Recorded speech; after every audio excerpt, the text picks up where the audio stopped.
In today's video, I am going to teach you how to make wireframe for mobile app Miro.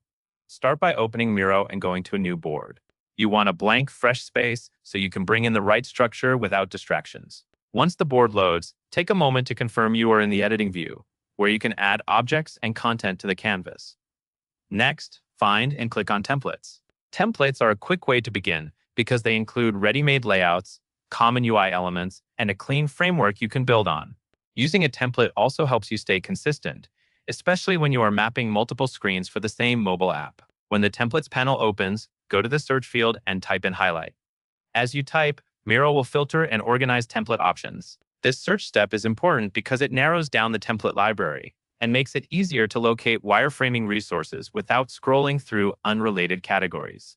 After that, click on the wireframe results, where you will see a set of matching options. Opening the results view gives you a focused list of wireframing templates, which is helpful when you want to compare styles quickly. At this point, you can look for templates that match mobile layouts, since mobile wireframes usually need phone-sized frames and common interface sections like headers, navigation, and content blocks. Finally, select the mobile app wireframe template. Once you click it, it will be added directly onto your board canvas.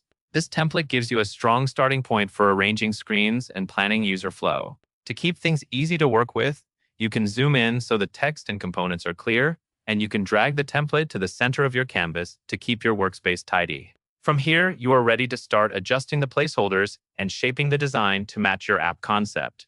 That covers everything you need to know.